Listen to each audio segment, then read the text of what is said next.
Students, मैं रोहित शुक्ला एक बार फिर से आप सभी का स्वागत करता हूं गायत्री एजुकेशन क्लासेस में। जैसा कि आप सभी जानते हैं, हम लोग क्रैश कोर्स चला रहे हैं क्लास 10th के लिए और इस बैच का नाम हमने रखा है निश्चय बैच। अब तक अभी हमने 4 चैप्टर ऑलरेडी अपलोड कर चुके हैं। आज हमारा अपलोडिंग है चैप्टर नंबर 5 जिसका नाम है अरिथमेटिक प्रोग्रेशन। ठीक, ये है लेक्चर 1। शुरू करते हैं। इसके कुछ बेसिक कॉन्सेप्ट पे जल्दी जल्दी बात कर लेते हैं। ठीक, जैसे सबसे पहला जो टॉपिक आता है वो होता है सीक्वेंसेस। कुछ देर के लिए हम इस चैप्टर में सीक्वेंस को कुछ इस तरह से रिप्रेजेंट करेंगे ताकि हमारा काम आसान हो पाए। सीक्वेंसेस होता क्या है भाई साहब? ये अरेंजमेंट होता है नंबरों का जो कि कुछ रूल्स को फॉलो करता है ना। हम लिख देते हैं उसको तुरंत, an arrangement of numbers according to some rule और पैटर्न, है ना। ये होता है किसका डेफिनेशन? सीक्वेंसेस का डेफिनेशन होता है। अच्छा, एवरी नंबर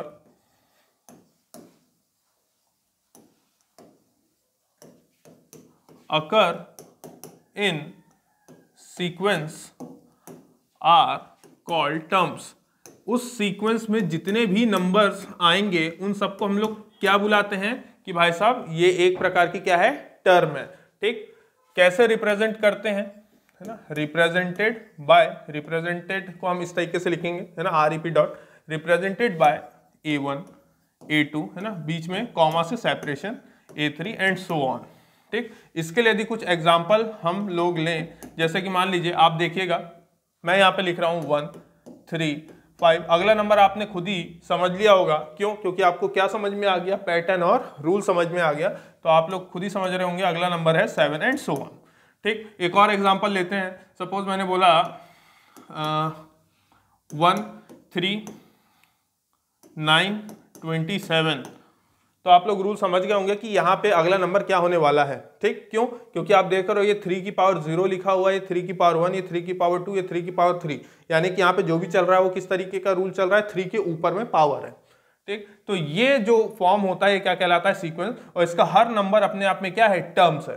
ठीक, अच्छा, अगली चीज जो हमारे पास डेफिनेशन में आती है वो होती है सीरीज। सीरीज क्या होती है कि यदि जितने भी टर्म्स हैं सीक्वेंस के, उन्हें जोड़ दिया जाए किसी पर्टिकुलर मैथमेटिकल कनेक्टर से, है ना, या आप ऑपरेटर भी बुला सकते हैं यहाँ पे। और वो भी कौन सा मैथमेटिकल ऑपरेटर? या तो हम एडिशन, है ना, या तो हम क्या लेंगे? एडिशन या फिर सब्ट्रैक्शन। इन ऑपरेटरों का इस्तेमाल करके यदि आप सीक्वेंस के हर टर्म्स को आपस में कनेक्ट करते हैं तो जो सीक्वेंस होगी उसको ही हम क्या बुलाते हैं? सीरीज बुलाते हैं। ठीक, जैसे किस तरीके से रिप्रेजेंट करेंगे? रिप्रेजेंटेड बाय इस तरीके से कुछ A1 प्लस माइनस, है ना, A2 प्लस माइनस A3, कोई भी एक साइन ले लीजिए। ठीक है ना। अगली टर्म जो हमारे पास इंपॉर्टेंट आती है उसको बुलाते हैं हम लोग प्रोग्रेशन। ठीक, प्रोग्रेशन क्या चीज होती है कि आप यदि सीक्वेंस के जितने भी टर्म है, यदि आप लोग उसको रिप्रेजेंट कर सकते हैं किसी पर्टिकुलर फॉर्मूले से, है ना, किसी फॉर्मूले की मदद से यदि आप उसकी हर टर्म को डिफाइन कर पा रहे हैं तो वो जो सीक्वेंस होगी उसी को हम क्या बुलाएंगे? प्रोग्रेशन। ठीक है, ये बहुत ही सिंपल बात थी। जैसे कि मैंने जैसे ये ऊपर लिखा हुआ एग्जाम्पल है ना, इसी एग्जाम्पल को पकड़ लेते हैं। क्या ये 1 3 5 7, तो इसकी हर टर्म कैसी है? इसकी हर टर्म है 2n-1, जहां पे n आपको क्या लेना है? Natural number. इसकी हर टर्म कैसी है? 2n-1 की तरह, है ना, उसकी शक्ल। यदि मैं बात करूं ये वाले 1 3 9 27, तो इस पे हमने बात करी थी, इसके हर नंबर की जो शक्ल है वो कैसी है? 3 की पावर n की है ना, और n क्या होना चाहिए आपका? W, है ना, आपका होल नंबर होना चाहिए, है ना। तो ये हो जाता है आपका क्या? प्रोग्रेशन। प्रोग्रेशन अब एक और टर्म जो हमारे काम का है सिर्फ, है ना, उसको हम लोग बुलाते हैं अरिथमेटिक प्रोग्रेशन। अरिथमेटिक प्रोग्रेशन क्या होता है कि यदि आपको जितनी भी टर्म सीक्वेंस में मिल रही हैं, है ना, if each term of sequence obtained by, है ना, जो भी मिल रही हैं वो आपको मिल रही हैं किस तरीके से कि आप कोई एक कांस्टेंट नंबर है उसको ऐड या सब्ट्रैक्ट कर रहे हो हर पर्टिकुलर टर्म में, है ना, बाय एडिंग और सब्ट्रैक्टिंग ए कांस्टेंट टर्म। किसको? To preceding term. बस पहली टर्म को छोड़ के, एक्सेप्ट फर्स्ट टर्म।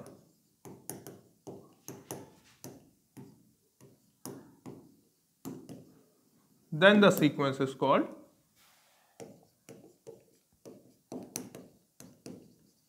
what?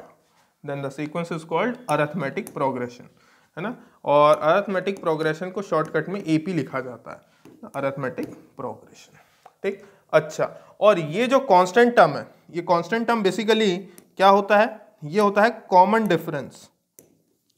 ठीक, इसे हम कॉमन डिफरेंस भी बुलाते हैं, डी स्मॉल डी से रिप्रेजेंट करते हैं। इसकी डेफिनेशन क्या देते हैं?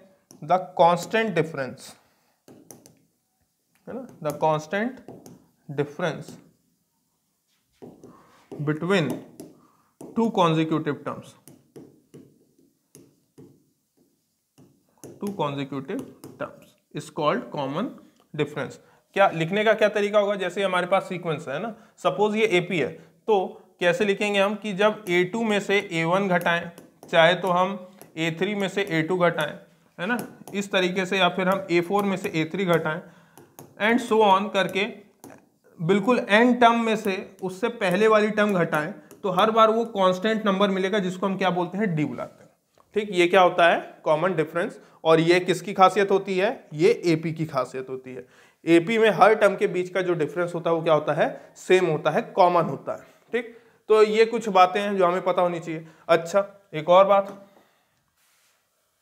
यदि देखा जाए तो, है ना, जनरल फॉर्म ऑफ एपी क्या होता है? जैसे हमें पता है A1, A2, A3 ये हमारी नंबर ऑफ टर्म्स है। ठीक, बताइए A1 को हम लिखते हैं A। ठीक, इसमें हम उस कांस्टेंट नंबर D का एडिशन करेंगे, इसमें हम एक और बार उस D का ऐड करेंगे तो 2D, इसमें एक और बार ऐड करेंगे तो A + 3D। पैटर्न देखिए, 4 लिखा है पर D उसमें से एक कम है, 3 लिखा है D उसमें से एक कम है। उसी तरीके से कल को कोई AN बोलेगा तो हम A प्लस, है ना, A प्लस N में से क्या कर देंगे? एक कम, और ये D। ठीक, और इसीलिए हम AN बुला लो या फिर TN बुला लो, इसको हम बोलते हैं जनरल टर्म। ठीक, ये हमारी क्या है? जनरल टर्म है। आप AN भी लिख सकते हैं। अच्छा, कई लोग इसको nth टर्म भी बुलाते हैं, तो आप nth टर्म भी बुला सकते हैं। ठीक, जनरल टर्म या फिर nth term of an AP क्या होती है? होती है A + n-1 × D, ये होती है हमारे पास। ठीक, जहां पे A is always the first term. A हमेशा कौन सी टर्म होता है? फर्स्ट टर्म होता है। ये हमारे पास फर्स्ट टर्म होता है, ये नंबर ऑफ टर्म है, और D हमारा कॉमन डिफरेंस है। ठीक है ना, जिसमें हमें पता है D को कैसे कैलकुलेट किया जाता है, इसमें कोई भी समस्याएं नहीं है। अच्छा, वहीं पे यदि किसी एपी को यदि लाइन से देखा जाए तो किस तरीके से प्राप्त किया जा रहा है भाई? कि हर टर्म में D ऐड किया जा रहा है। यदि कोई पूछे क्या कि nth term from the last, nth term from the last, तो कैसे निकलेगा? यही बहुत सिंपल है, सोचिएगा खुद ही। बिल्कुल आखिरी वाली जो टर्म होगी वो क्या होगी? आपकी L होगी। ठीक, उसके बाद आप क्या करेंगे? धीरे धीरे सब्ट्रैक्ट करते जाएंगे तो L - D, उसके बाद L - 2D, इस तरीके से बढ़ रहा होगा, हाँ है ना। तो nth term from the last को किस तरीके से रिप्रेजेंट किया जा सकता है? तो देखिए, ये आपकी पीछे से फर्स्ट टर्म है, ये आपकी पीछे साइड से फर्स्ट टर्म है, ये आपकी पीछे साइड से सेकंड टर्म है, और ये आपकी थर्ड टर्म है। तो देख रहे होंगे रिलेशन, 3 है तो 2 लिखा हुआ है, 2 है तो 1 लिखा हुआ है ना, 1 लिखा है तो 1 भी 0, मतलब 0D हो चुका है। तो जाहिर सी बात है जब मैं बोलूंगा nth टर्म फ्रॉम लास्ट, तो आप क्या बोलेंगे, L minus n minus 1 into d. तो ये हो जाता है फॉर्मूला किसका, nth term from the last का। ठीक, तो ये हम लिखते हैं an is equals to L minus n minus 1 into d. ये भी काफ़ी यूज होता है, इसका भी बहुत ध्यान रखिएगा। ठीक, जहाँ L is nothing but the last term, L आपके पास क्या था, लास्ट टर्म, बाकी D वही का वही कॉमन डिफरेंस। तो ये बात भी हमें पता होनी चाहिए। अच्छा, कुछ और एक दो बातें जो याद हो, जैसे मान लो आपको 3 नंबर दिए हैं A, B और C, ठीक, और बोल रहा है कि ये तीनों के तीनों नंबर किस में है, AP में। यदि तीनों के तीनों नंबर AP में है तो इन सब के बीच का कॉमन डिफरेंस क्या होगा, इक्वल होगा। तो मैं क्या लिख सकता हूँ, B minus A is equals to C minus B। ठीक, एक तो ये रिलेशन याद रखिएगा। अच्छा, तो इसका अपोजिट भी आपको याद रखना है ना। जैसे मैंने लिखा Q माइनस P बराबर R माइनस Q, तो इसका मतलब आपको ये समझ में आ जाना चाहिए कि भैया ये कह रहा है कि P, Q और R तीनों किस में है, AP में है। ठीक, यदि इसका ये याद है तो आपको इसका ये याद होना चाहिए, कन्वर्जन आपको याद होना चाहिए, है ना, ये बहुत जरूरी है। 2 बातों का आपको ध्यान रखना है। इसी कन्वर्जन से एक और मुख्य बात हमें पता चलती है, वो मुख्य बात क्या है भैया, वो बता देते हैं। जैसे अभी हमने बोला कि भैया जब ABC है ना, तीनों के तीनों किस में है, AP में है, तो हमने इसको क्या करके लिखा, हमने इसको लिखा B माइनस A किसके बराबर भाई साहब, C माइनस B के बराबर है। माइनस B को इधर लाएंगे तो कितना हो जाएगा 2B, माइनस A को उधर भेजेंगे तो प्लस का A और ये प्लस का C, तो B बराबर कितना हो जाएगा, A plus C divided by 2। इसीलिए इस B को कहा जाता है अरिथमेटिक मीन। ठीक, इस B को हम क्या बुलाते हैं, अरिथमेटिक मीन बुलाते हैं, ध्यान रखिएगा। तो अरिथमेटिक मीन यानी कि इन 3 नंबरों के बीच वाला जो नंबर है वो क्या कहलाता है, अरिथमेटिक मीन। कल को यदि 4 नंबर होते A, B, C, D, तो B और C क्या कहलाते हैं, arithmetic mean of A and D। बात समझ में आई। तो बीच के जितने भी नंबर होते हैं वो सारे के सारे क्या कहलाते हैं, अरिथमेटिक मीन। अरिथमेटिक मीन, यदि एक अरिथमेटिक मीन निकालना है तो ये फॉर्मूला बहुत इंपॉर्टेंट है। ठीक, लेकिन यदि एक से ज्यादा अरिथमेटिक मीन निकालने हैं, 3 या 4 अरिथमेटिक मीन निकालने हैं, उसके लिए आप क्या करेंगे, उसके लिए आप एक ऐसा डी फाइंड आउट करके आएंगे, है ना, एक ऐसा डी फाइंड आउट करके आएंगे। तो last term minus first term और अपॉन में n और ये प्लस क्या कर देंगे 1। ये वाला डेरिवेशन आपने किया होगा, मैं आपको बता रहा हूं। यदि आप एक ऐसा डी फाइंड आउट कर लें जहां पे n बताता है कितने आपको निकालने हैं, कितने अरिथमेटिक मीन आपको निकालने हैं, ये निकाल देंगे तो उसके बाद आपको कुछ नहीं करना है, बस पहली टर्म आपके पास क्या हो जाएगी a, अगली टर्म आपके पास a प्लस डी, अगली टर्म आपके पास a plus 2d and so on. इस तरीके से आप n number of arithmetic mean between 2 numbers a and b find out कर सकते हैं by the help of this formula, जहाँ पे ये a है ना, और ये b है। एंड वो होगा जो बोलेंगे inside 5 arithmetic mean, inside 4 arithmetic mean, तो ये वही नंबर है, यहाँ पे 4, 5 क्या लिखना है। ठीक, तो इस तरीके से आपने ये सीख लिया, ये वाला टॉपिक भी आपको पता होना चाहिए। अच्छा, एक और इंपॉर्टेंट बात है ना, क्या, एज्यूमिंग टर्म्स, ये भी पता होना बहुत जरूरी है। एज्यूमिंग टर्म्स, एज्यूमिंग टर्म्स कैसे, कि यदि कोई बोले 3 टर्म्स एज्यूम करनी है, AP में है, ठीक, तो मेरे ख्याल से सबको पता है, एक A माइनस डी होती है, एक A होती है और एक A प्लस डी। यदि 4 टर्म्स एज्यूम करने को कोई बोलता है तो हम क्या यूज करते हैं, हम यूज करते हैं A minus 3D, A minus D और उसके बाद A प्लस D और A प्लस 3D। यदि कोई 5 टर्म्स एज्यूम करने को बोलता है, इससे ज़्यादा तो कोई एज्यूम करने को बोलता ही नहीं है, तो A minus 2D, A minus D, फिर A, फिर A प्लस D और A प्लस 2D। ठीक, तो इन बातों का भैया विशेष ध्यान रखें, खास करके इसका भी ध्यान रखें, है ना, ये भी काफी इंपॉर्टेंट है, ये भी इंपॉर्टेंट है। तो ये आपके पास ये छोटा सा इंट्रोडक्शन था कि एपी को किस तरीके से हम सॉल्व कर सकते हैं। ठीक, अब चलिए आगे बात करते हैं। जैसे पहला क्वेश्चन आपके सामने ये रहा, आपको बताना है कि ये दी हुई सीरीज एपी में है कि नहीं। तो इसको सॉल्व करना बड़ा ही आसान है ना। पहले तो इसको सॉल्व कर लेते हैं। ये √2 लिखा हुआ है, √18 can be written as what 9 into 2, √50 can be written as 25 into 2, है ना, 25 into 2, √98 can be written as what, इसको हम लिख सकते हैं 49 इंटू 2, ठीक है, एंड सो ऑन। तो ये हो जाएगा √2, ये हमारे पास 3 बाहर आ जाएगा तो 3√2, ये वाली चीज़ 5√2, ये वाली चीज़ भाई साहब 7√2 एंड सो ऑन। ठीक, देखा जाए तो हमें इनका डी चेक करना है, तो हम क्या करेंगे भाई, हम चेक करेंगे कि 3√2 माइनस √2 कितना देगा, तो ये हमें दे रहा है 2√2।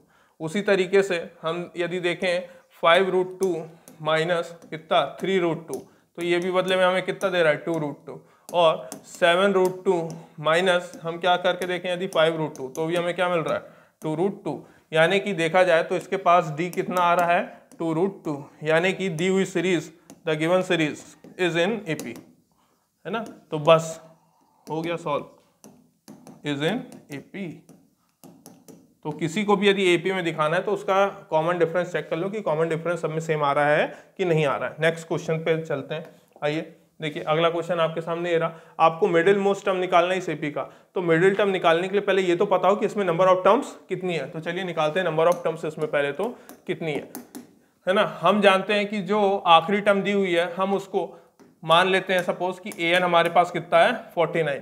an की वैल्यू क्या होती है a plus n minus 1 into d is equal to कितना 49। और a की वैल्यू हमारे पास ऑलरेडी गिवन है, a की वैल्यू हमारे पास -11, और क्योंकि ये AP उन्होंने ही बोल के रखा है AP है तो -7, ठीक, माइनस ऑफ -11 ऐसे निकालते हैं ना, second term minus first term, जो कि हमें दे देगा -7 प्लस 11, और ये कितना आ जाएगा भाई, ये हो जाएगा लगभग 4, है ना, ये 4 आ गया हमारे पास। चलिए तो वैल्यूज पुट करते हैं, सब्स्टिट्यूट करते हैं, क्या हो जाएगा, तो ये हमारे पास हो जाएगा a की value -11 plus n minus 1 into D की वैल्यू 4 और ये 49। तो n माइनस 1 इंटू 4 बराबर 11 उधर गया, तो 9 और 1 10 और 1 हासिल आई, तो ये हो गया 60। ठीक है, तो n माइनस 1 बराबर 60 डिवाइडेड बाय कितना 4, तो n minus 1 is equals to कितना हो जाएगा भैया, 4 1 ज़ा 4 और 4 5 ज़ा 20। तो n की वैल्यू कितनी आ रही है 16, यानी कि नंबर ऑफ टर्म्स, है ना, ये क्या है हमारे पास नंबर ऑफ टर्म्स आ गई है। इस सीरीज में कितनी टर्म्स हैं हमारे पास, तो भाई साहब इस सीरीज में हमारे पास है 16 टर्म्स। 16 टर्म्स मतलब कितनी है, इवन नंबर है। और जब भी कोई इवन नंबर होता है तो कितनी मिडिल टर्म होती हैं, 2 मिडिल टर्म होती है। Then we have 2 middle terms, ठीक, तो then we have 2 middle terms. तो उन दोनों मिडिल टर्म्स को देख लेते हैं भैया, कौन कौन सी। एक को हम बुलाते हैं n/2th टर्म, है ना, और एक को हम लोग बुलाते हैं n/2 + 1th टर्म, है ना। स्टैटिस्टिक्स में भी हमने ये चीज देखी है। तो n हमारे पास कितना है 16 है, तो 16/2 कितना हो जाएगा 8th टर्म, है ना। तो हमारे पास जो मिडिल मोस्ट टर्म आई है वो 8th टर्म है, एंड कौन सी हो जाएगी ये 9th टर्म, यानी कि अब हमें 8th टर्म और 9th टर्म कैलकुलेट करनी है। तो 8th टर्म का मतलब होता है a8 यानी कि a + 7d, जो कि हमें दे देगा -11 + 7 इंटू कितना 4, तो -11 + 7 हो जाए 28, जो कि मुझे दे देगा 17, है कि नहीं, है ना। उसी तरीके से a9 यानी कि a + 8d, ठीक, ये हमें दे देगा कितना -11 + 8 इंटू कितना 4, तो -11 प्लस कितना हो जाएगा 32, तो ये हो जाएगा 21। तो मिडिल मोस्ट टर्म हमारे पास कौन कौन सी आई, 17 और 21 आई। चलिए हमने निकाल दिया। अगले क्वेश्चन की ओर, अगला क्वेश्चन आपके सामने ये रहा, ठीक, इसमें भी हमें जो सीरीज दी हुई है हमें बताना है कि एपी है कि नहीं। तो एपी नहीं है तो उसके लिए हमें क्या दिखाना पड़ेगा, इसका कॉमन डिफरेंस आपका क्या है, सेम है। पर उससे पहले लॉग की प्रॉपर्टी देख लीजिए कि जब भी आपको log m अपॉन में n लिखा मिले तो आप क्या करिए, आप सिर्फ log m - log n लिख दीजिए, ठीक। यदि आपको कभी भी log m इंटू n दिखा मिले तो आप क्या कर दीजिए, log m + log n कर दीजिए, ठीक। यदि आपको कभी भी log m की पावर में n दिखाई दे तो ये n आगे आ गया तो n log m हो जाएगा, ठीक, इस तरीके से। यदि कल को आपको ऐसा मिले log m इंटू n की पावर t, तो पहले जो आपको दिख रहा है आप वही करेंगे। पहले तो आपको बीच में इन दोनों के बीच में प्रोडक्ट दिख रहा है, तो हो जाएगा log m + log n की पावर t, तो ये तो वैसा का वैसा रहेगा, log m + t उचक के आगे आएगा, ठीक, और ये हो गया log n। तो ये कुछ प्रॉपर्टीज हैं जो आपको याद रखनी है, उसी को हम अप्लाई करने वाले हैं। देखिए पहली टर्म उन्होंने दी हुई है कितनी, लॉग ए, अगली टर्म क्या दी है, लॉग ए बी, उसके बाद वाली टर्म है ना ए बी लिखा हुआ है, कॉमा लगा दिया आपने, ए बी, फिर अगली टर्म है हमारे पास log a b square and so on. ठीक, तो सीरीज को ओपन कर दें ढंग से, ये हो जाएगी लॉग ए, है ना, ये हो जाएगा आपके पास log a plus log B, मेरे ख्याल से समझ में आ गया होगा कौन सा फॉर्मूला लगाया। ठीक, ये आपके पास हो जाएगा log a plus log b square and so on. देखा जाए तो लॉग ए, ये हमारे पास log a plus log b, और ये है हमारे पास लॉग ए प्लस ये 2 चक के आगे आएगा तो 2 log b and so on, इस तरीके से चलते जा रहा है। कॉमन डिफरेंस निकालना है तो हमें चेक करना पड़ेगा क्या कि भैया second term minus first term, याद है ना, ये हमारे पास a1 है, ये पूरी a2 है, ये हमारे पास a3 है एंड सो ऑन। तो कॉमन डिफरेंस निकालने का वही तरीका क्या कि भैया an में से क्या माइनस करते जाओ, an माइनस 1 माइनस करते जाओ। तो भैया चलो निकालते हैं। तो देखा जाए log a plus log b, है ना, ये a2 उठाया माइनस लॉग a, तो देखा जाएगा लॉग a से लॉग a कैंसिल हो जाएगा, बचेगा सिर्फ कितना, लॉग b। ठीक, इसने हमें सिर्फ कितना दिया, लॉग b। अब a3 माइनस a2 करके देखते हैं ना, ये तो हमने क्या किया, a2 माइनस a1 करके देखा, अब a3 माइनस a2 करके देखते हैं। तो a3 हमारे पास है log a plus 2 log b minus का ये log a और माइनस का log b। आपको पता है दोनों माइनस क्यों हो गए ना, क्योंकि माइनस साइन से मल्टीप्लाई हो तो दोनों क्या हो गए, नेगेटिव। ये प्लस log a, ये माइनस का log a, 2 log b में से 1 log b जाएगा तो बचेगा सिर्फ 1 log b। तो मेरे ख्याल से कॉमन रेशियो सबका क्या आ गया है, सेम आ गया है। तो d हमारे पास कितना है, log b, और d यदि log b है तो हम बोलेंगे the given sequence is in AP। ठीक, ये हमारे पास क्या दी हुई है, AP दी हुई है, तो हमने बता दिया भाई साहब ये AP है। चलिए नेक्स्ट क्वेश्चन। अच्छा एक चीज और, find its nth term, nth term भी निकालनी है। तो nth टर्म निकालने के लिए आपको पता है क्या निकालते हैं, an बराबर कितना होता है, a plus n minus 1 into में d। ठीक, तो an निकालते हैं भैया, an बराबर, a हमारे पास क्या दिया हुआ है, log a, है ना, a हमारे पास कितना दिया हुआ है, log a दिया हुआ है, और b हमारे पास कितना है, log b, है ना, b बोल रहा हूँ सॉरी, d कितना, d। ठीक, तो इससे हम निकाल सकते हैं। तो बताइएगा a की जगह क्या लिखूंगा, log a plus n minus 1 into ये क्या लिख देंगे भाई साहब, log b, है ना, इसमें कोई समस्या नहीं है। अच्छा, तो an बराबर, थोड़ा बहुत कैलकुलेट करके सॉल्व भी कर सकते हो, log a प्लस इसको लिख सकता हूँ log b n माइनस 1, याद है ना, जो उसके आगे रहता है वो वापस उसके पावर में बैठ सकता है, याद आ रहा हो यदि, इसमें कोई समस्या नहीं। अब इन दोनों के बीच में प्लस है तो an बराबर में log, दोनों को क्या कर दूंगा, इनटू में, है ना, तो ये a और b की पावर n माइनस 1, तो ये आ गई हमारी nth टर्म। ठीक, बहुत ही सिंपल था। तो उन्होंने बोला हाँ भाई AP है तो उसकी कौन सी टर्म निकाल दीजिए, nth टर्म निकाल दीजिए, हमने निकाल दी। ठीक, आशा करता हूँ समझ में आया होगा। नेक्स्ट क्वेश्चन, बिना टाइम वेस्ट किए। हाँ भाई, क्वेश्चन है आपके पास क्या कि ये इफ लिखा हुआ बेटे, है ना, if a square b square c square are in AP, prove that this is also in AP। ठीक है, प्रूव करते हैं, कोई दिक्कत नहीं है ना। सॉल्यूशन, तो यदि आपको गिवन है कि a स्क्वायर b स्क्वायर और c स्क्वायर आपस में किस में है, AP में, मतलब कि मैं लिख सकता हूँ b square minus a square किसके बराबर हो जाएगा, c square minus b square के। अच्छा, अब जरा जो हमें प्रूव करना है, ये प्रूव करना है ना, प्रूव दैट है, तो प्रूव दैट है तो मतलब हमें क्या लाना है इसमें, हमें लाना है कि यदि ये AP में होंगे तो ये इस नियम का पालन करेंगे जो मैंने ऊपर लिखा है। कौन सा वाला नियम, कि b c plus a minus a upon में b प्लस c किसके बराबर आना चाहिए, ये बराबर आना चाहिए किसके भाई साहब, c अपॉन में a plus b minus b upon में c प्लस a। मेरे ख्याल से समझ में आया होगा क्यों बराबर आना चाहिए। यदि ये और ये डिफरेंस आपस में सेम आएगा तो डिफरेंस सेम आने का मतलब क्या है कि ये तीनों नंबर आपस में AP में। ठीक है, तो बारी बारी ले लेते हैं। पहले ले लेते हैं क्या, LHS में हमें दिया हुआ है b अपॉन में c प्लस a माइनस का a अपॉन में b प्लस c। सॉल्व करके देखते हैं इसका क्या हाल हो सकता है। तो ये हो जाएगा b स्क्वायर और प्लस का कितना हो जाएगा BC है ना, माइनस का ये हो जाएगा साहब ए सी, और माइनस का क्या हो गया ए स्क्वायर, है ना, मैंने मल्टीप्लाई करके माइनस साइन को अंदर मल्टीप्लाई कर दिया। अपॉन में ये हो जाएगा कितना सी प्लस ए, और ये हो जाएगा बी प्लस सी। ठीक, इसको यदि थोड़ा और सॉल्व करके देखा जाए तो ये लिखा हुआ है बी स्क्वायर माइनस का ए स्क्वायर प्लस का, ये दो टर्म में आप देख रहे हैं कॉमन है सी, कॉमन है सी, तो अंदर बचा बी माइनस ए। ठीक, और अपॉन में आ रहा है कितना सी प्लस ए और बी प्लस सी। थोड़ा सा यदि और सॉल्व किया जाए इस चीज को तो ये लिखा हुआ है बी स्क्वायर माइनस ए स्क्वायर, इसका मतलब होता है बी प्लस ए और बी माइनस ए, और ये आपके पास सी इंटू बी माइनस ए, और अपॉन में चल रहा है भाई साहब सी प्लस ए और बी प्लस सी।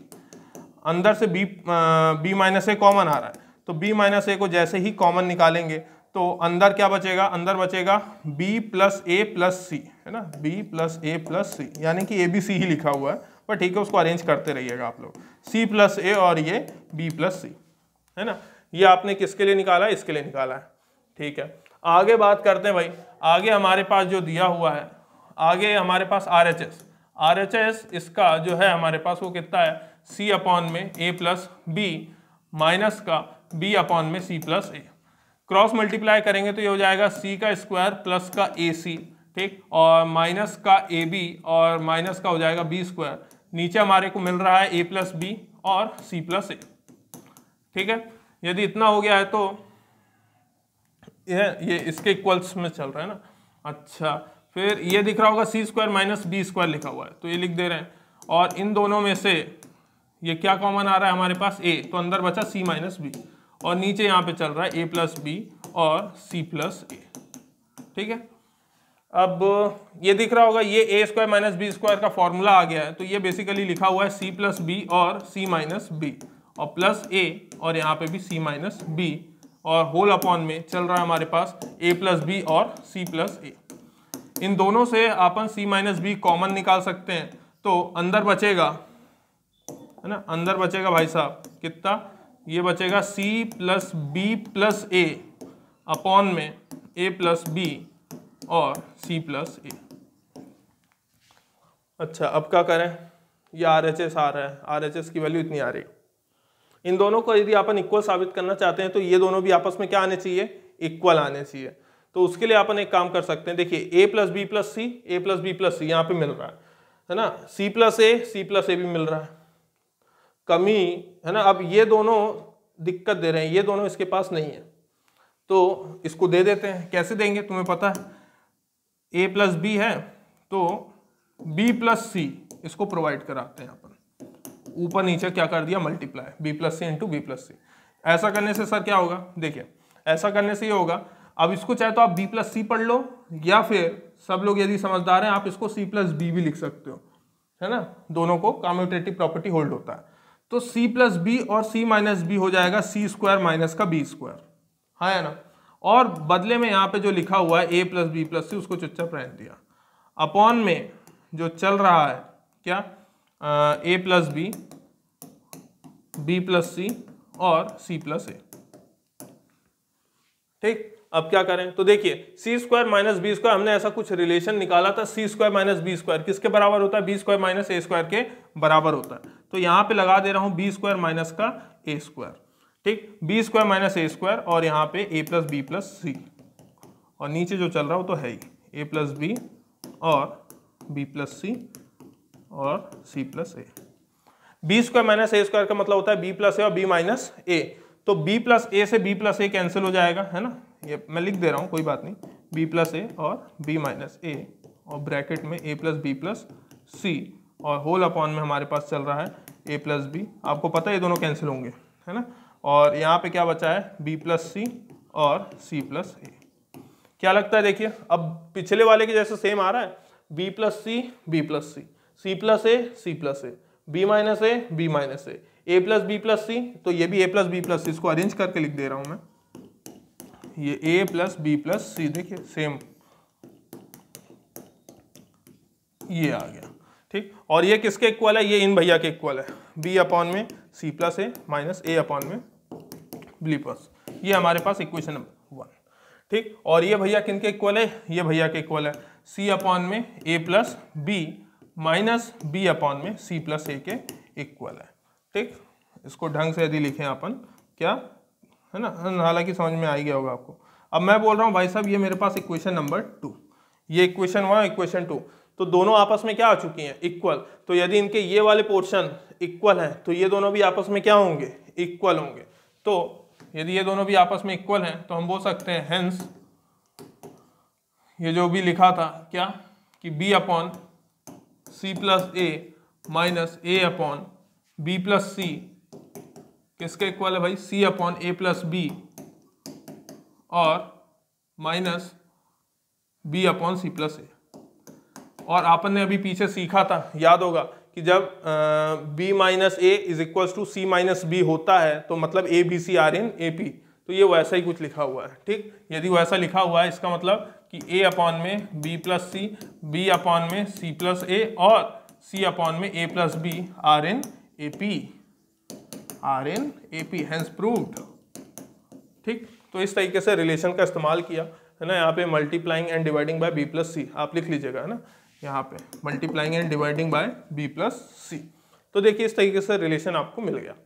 चलिए नेक्स्ट क्वेश्चन, अगला क्वेश्चन आपके सामने ये रहा, the sum of 4 consecutive number in AP. तो 4 कॉन्जिक्यूटिव नंबर आपने पीछे अभी मेरे से देख ही लिया, सीख भी लिया, क्या लेट क्या क्या, एक तो a माइनस 3d, एक हम रखेंगे a plus a minus D, है ना, a माइनस डी, एक रखेंगे हम a प्लस डी और एक रखेंगे हम a प्लस 3d।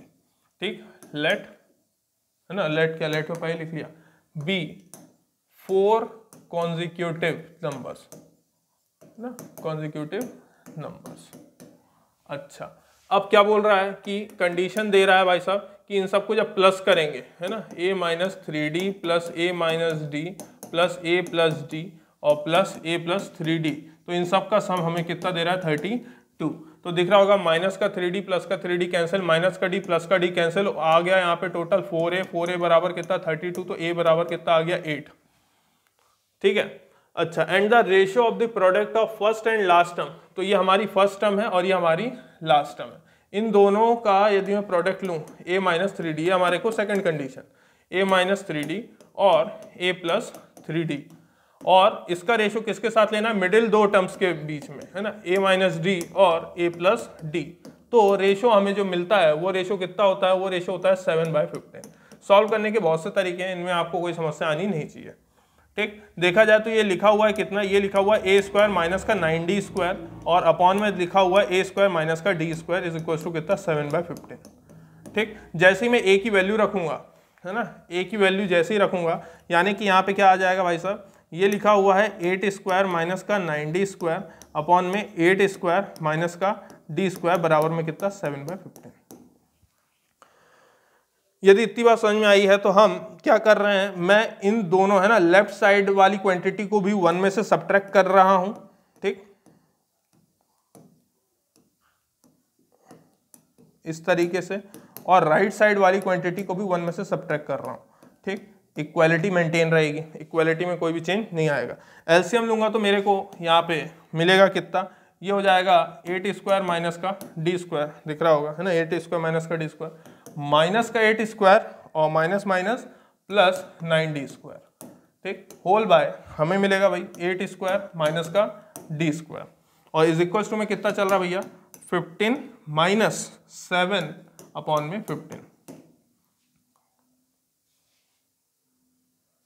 ठीक है, तो 8 स्क्वायर और माइनस का 8 स्क्वायर कैंसिल, 9d स्क्वायर में से 1d स्क्वायर गया तो बचा 8d स्क्वायर, 8 स्क्वायर माइनस का d स्क्वायर, यहाँ पे बचेगा कितना 8 बटे कितना 15, 8 से ये 8 क्या हो जाएगा कैंसिल, ऊपर बचेगा 1, तो क्रॉस मल्टीप्लाई करेंगे तो ये हो जाएगा 15d स्क्वायर बराबर में 8 स्क्वायर माइनस का d स्क्वायर, है ना, माइनस का d स्क्वायर इधर लाएंगे तो ये हो जाएगा कितना 16d स्क्वायर बराबर में कितना 8 8 जा 64, तो d स्क्वायर बराबर बचेगा कितना भाई साहब 64 अपॉन में 16।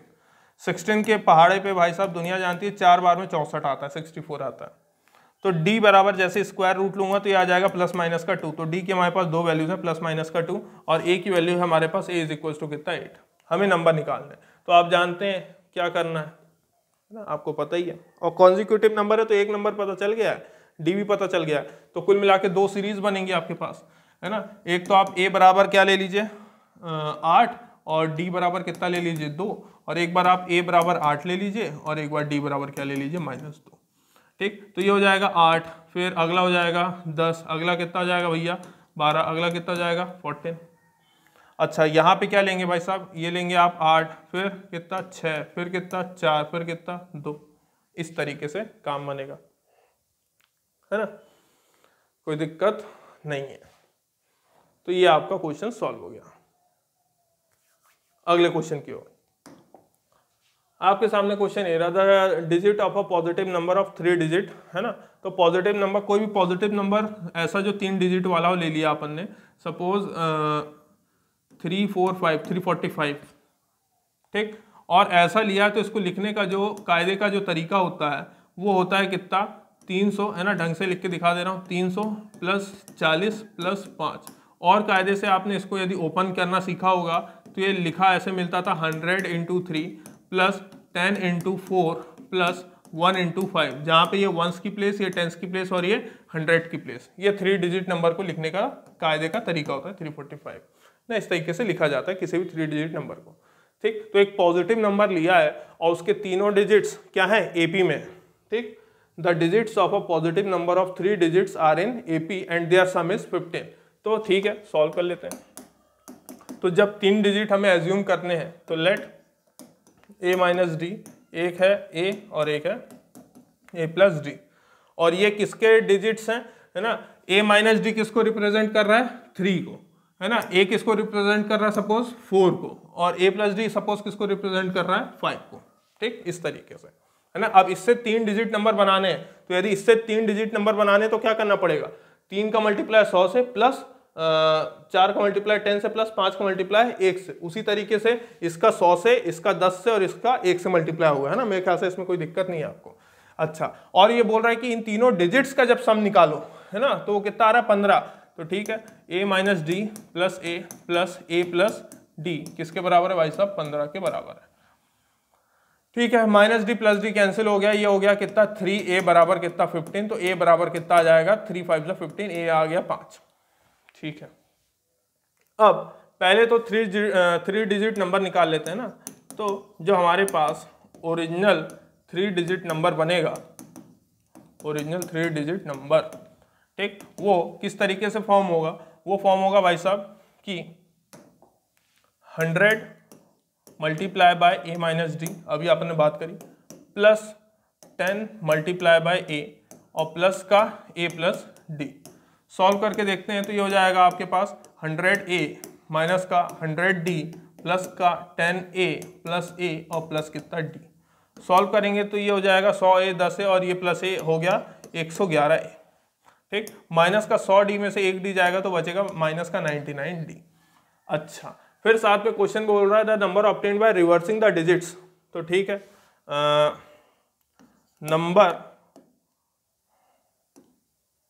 बाय रिवर्सिंग द डिजिट, है ना। तो जैसे ही नंबर को रिवर्स करेंगे, है ना, बाय रिवर्सिंग द डिजिट्स, है ना, नंबर को जैसे ही बनाएंगे कैसे, डिजिट्स को रिवर्स करके, तो क्या हो जाएगा कि इस बार 100 का मल्टीप्लाई a + d से कर रहा हूँ, 10 का मल्टीप्लाई a से कर रहा हूँ और ये आ गया a - d। ठीक, ये मुझे दे देगा कितना 100a + 100d प्लस का 10a और प्लस a माइनस का d। कितना हो जाएगा भाई, अभी भी दिख रहा होगा 100a + 10a 110 और ये 111a। ठीक, और 100d में से 1d जाएगा तो दुनिया वाले बोलेंगे भाई साहब कितना बचा, प्लस का 99d। ठीक है, ये बना। अब वो लोग कंडीशन जो लगा रहे हैं उस कंडीशन को लगा देते हैं भाई, क्या समस्या है। कंडीशन बोल रहा है ना, बाय कंडीशन या अकॉर्डिंग टू क्वेश्चन। कंडीशन ये बोल रहा है कि the number obtained by reversing the digit, तो नंबर हमें ये मिला हुआ है ना 11a और प्लस का 99d। The number obtained by reversing the digit is 594 less than the original number. तो ओरिजिनल नंबर हमारे पास जितना है उसमें से कितना घटा देना है भाई साहब 99d, उसमें से घटा देना हमें 594। लो जो घटा दिया भैया 594। अच्छा दिख रहा होगा ये, और ये तो ऑटोमेटिक क्या हो गया, कैंसिल हो गया। माइनस का 99 इधर आएगा तो प्लस का 99 हो जाएगा, 99 और 99 कितना हो जाएगा, 198 हो जाएगा ना, 200 में 2 कम, 200 में 2 कम, ठीक। और ये लगा दिया डी इज इक्वल टू कितना, माइनस का 594। अच्छा तो डी बराबर आ जाएगा कितना, माइनस का 594 अपॉन में 198। अब एक बार पहले तुक्का लगा लेते हैं भाई, 198 है तो 8 का मल्टीप्लाई किससे करें कि आखिरी में 4 आ जाए, 8 और 16, 8 से 24, 3 से मल्टीप्लाई करके एक बार चेक कर लेते हैं, 3 8 जा 24 जाता है, इस तरह के क्वेश्चन में कैंसिल आउट हो ही जाता है, 9 3 जा 27, 28 और 29 और 3 1 जा 3 प्लस 2 5 है ना, हाँ देखो तो 198 1 जा 198 3 जा, तो डी की वैल्यू कितनी आ रही है हमारे पास, माइनस का 3, ठीक। तो डी हमारे पास -3 आ चुका है, ये हमारे पास 5 आ चुका है।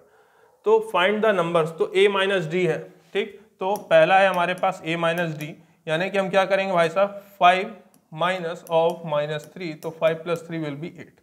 उसके बाद अगला नंबर वो लोग बोल रहे हैं a, जो कि आ जाएगा हमारे पास 5, और अगला नंबर है हमारे पास a + d, यानी कि 5 प्लस माइनस का 3, जो कि कितना दे देगा भैया, 5 में से 3 का बचा 2। तो इस तरीके से हमारे पास ये 3 नंबर आ गए, 8 5 और 2, दीज आर द नंबर्स, ठीक। चलो भैया कोई समस्या होनी नहीं चाहिए, है ना। ये तो वो नंबर्स हैं, 3 डिजिट वाले नंबर हैं। अच्छा हमसे तो पूछा फाइंड द नंबर, तो नंबर तो ये है ना, ओरिजिनल नंबर है ना, यहाँ पे मेरे ख्याल से उन्हें लिखना चाहिए था कायदे से, find the original number, find the original 3 digit number, यदि ऐसा बोलता find the original 3 digit number, तो फिर तुम जानते हो तुम्हें क्या करना था, फिर तुम ये लेते भैया 1 1 1, ए की वैल्यू कितनी होती 5 माइनस 9 9, और डी आपने निकाला था ना कितना है, माइनस का 3, ये ऐसा कुछ इस प्रकार का रखते है ना, ऐसे सॉल्व करते, तो ये हो जाएगा कितना 555 माइनस माइनस प्लस, और 3 9 जा 27 2 कैरी, और 3 9 जा 27 28 और 29, ऐसा कुछ है ना, लगभग ऐसा कुछ। तो ये आपको क्या दे देता, आपका ओरिजिनल नंबर। कोई दिक्कत, कोई समस्या है ना। और उन्होंने फाइंड द नंबर्स बोला था, तो नंबर्स तो फिर यही है, let the 3 digits be this, और यदि ओरिजिनल 3 डिजिट नंबर बोलता तो ये, ठीक। और रिवर्सिंग वाले में तो कोई दिक्कत नहीं, उल्टा करके लिख देते हैं, ठीक है ना। कितना हो जाएगा भैया, ये 5 5 10 2 12 की हासिल आई 1, ठीक। और ये हो जाएगा कितना, 1 हासिल दिया इसको 10 5 15 की, फिर हासिल आई कितनी 1, और ये 5 और 2 7 और 1 8, 852 है ना, 852। तो आपको दिख रहा होगा ऐसे, है ना, अलग अलग निकालने हैं या लिख के दिखाने हैं। तो और यदि number obtained by reversing the digit पूछे तो 2 5 8, ठीक। आशा करता हूँ समझ में आया होगा। चलिए नेक्स्ट क्वेश्चन की ओर। अगला क्वेश्चन आपके सामने ये रहा, find a and b so that the numbers are in AP. यदि इन्हें एपी में होना है तो ये तो बहुत ही सरल भाव से पूछा गया क्वेश्चन है। फिर हम क्या करेंगे भाई साहब, हम करेंगे क्या कि यदि A 7 B 23 को एपी में आना है तो क्या होगा भाई साहब, 7 माइनस ए किसके इक्वल आएगा, B माइनस 7, और ये किसके इक्वल आएगा, 23 माइनस बी के इक्वल आएगा। किसी को भी सॉल्व कर लीजिए भाई साहब, कोई दिक्कत नहीं होगी।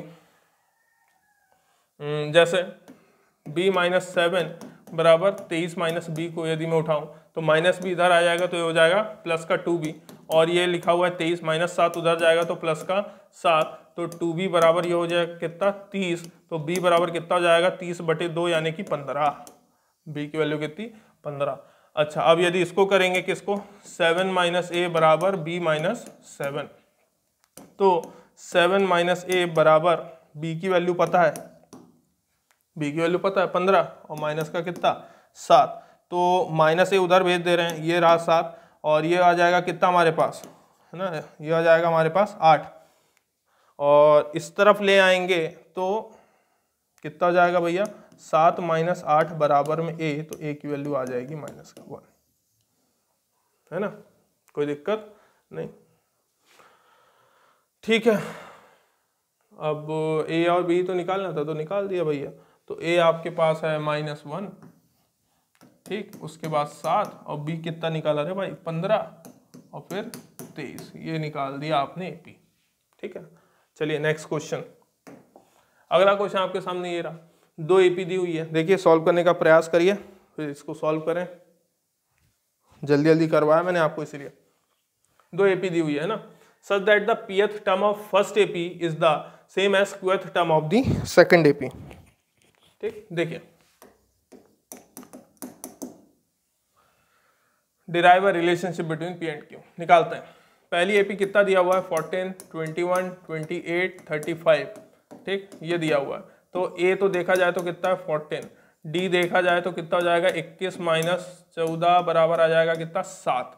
अच्छा, दूसरी एपी यदि बात करी जाए तो कितना दिया हुआ है भाई साहब 26, 40, 52, 60 एंड सो। तो ए देखा जाए तो ये है हमारे पास 26, डी आ जाएगा हमारे पास 39 माइनस 26 तो 13 है ना, हाँ 13 आएगा। अच्छा फिर ठीक है भैया, ये भी निकाल देते हैं। पहली वाली एपी है ना, ये फर्स्ट एपी है ना, ये फर्स्ट एपी और ये हमने जो लिखा है ये जो हमारी एपी है, कौन सी एपी है सेकंड एपी। अब क्या बोल रहे हैं भैया, सच that the pth term of first AP, तो pth टर्म निकाल देते हैं। तो pth टर्म निकालने का तरीका हमें सबको पता है।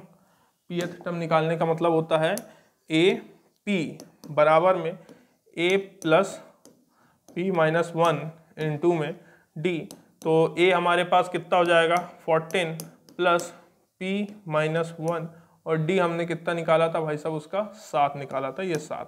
तो ये हो जाएगा कितना 14 प्लस 7p माइनस का 7 है ना। तो ये हो जाएगा हमारे पास 7p प्लस 7, ये आपने pth टर्म निकाल दी ऑफ फर्स्ट एपी है ना, pth term of first AP. ठीक, ऐसे ही हमें निकालना है क्या, ए क्यू बराबर a plus q minus 1 into d. तो ए हमारे पास हो जाएगा 26, लिख दिया भैया 26 प्लस क्यू माइनस 1 और डी हमारे पास यहाँ पे 13, तो 26 प्लस 13 क्यू माइनस 13 है ना, माइनस का 13। तो कितना हो जाएगा भैया माइनस 13, तो 13 क्यू प्लस 13। अच्छा, ये आ गया आपके पास ए क्यू है ना, तो ये आ जाएगा आपके पास qth term of second AP. अब क्या बोल रहे हैं भैया लोग कुछ तो कह रहे थे, ठीक, is the same as the qth term of the second AP. ठीक है, तो दोनों को इक्वेट करना है। तो गिवन क्या है भाई साहब कि एपी बराबर क्या है ए क्यू, तो ये हो जाएगा कितना 7p प्लस 7 बराबर 7q प्लस 7, ऐसा ही कुछ ना, सॉरी 13q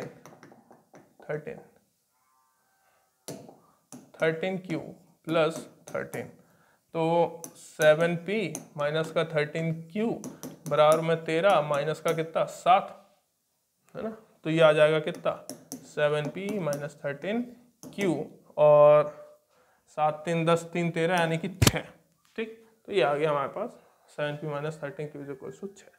तो ये रिलेशनशिप है, याद रखना किसी भी इक्वेशन को ही रिलेशन कहा जाता है ना, ये आपके पास रिलेशन है, relation between two APs.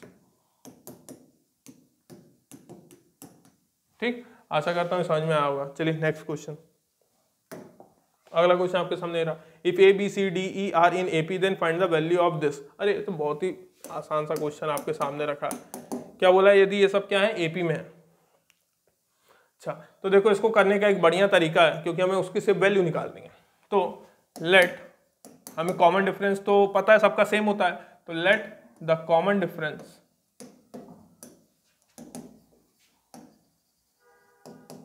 B x. Common difference हमने क्या ले लिया x। तो बताइएगा पहले तो a होगा है ना, फिर b किसके बराबर होगा भाई, पहले तो टर्म्स को डिस्क्राइब कर लेते हैं। a की जगह तो a होगा, ठीक। b कैसे मिलेगा मुझे कि मैं a में कितना जोड़ दूं, कॉमन डिफरेंस x, ठीक। c मुझे कैसे मिलेगा कि a प्लस 2x, डी मुझे कैसे मिलेगा a प्लस 3x और e मुझे कैसे मिलेगा a प्लस 4x।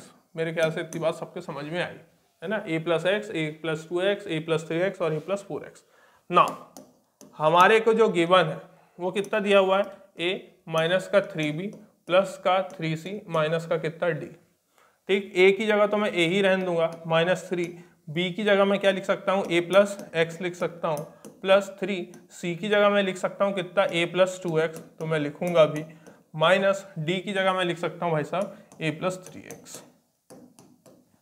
सॉल्व करते हैं इसको तो a माइनस कितना ये 3a माइनस का कितना 3x प्लस का 3a और प्लस का 6x है ना, माइनस का a और माइनस का कितना 3x। ठीक है, अच्छा माइनस का 3a प्लस का 3a क्या हो गया, पहले ही कैंसिल हो गया।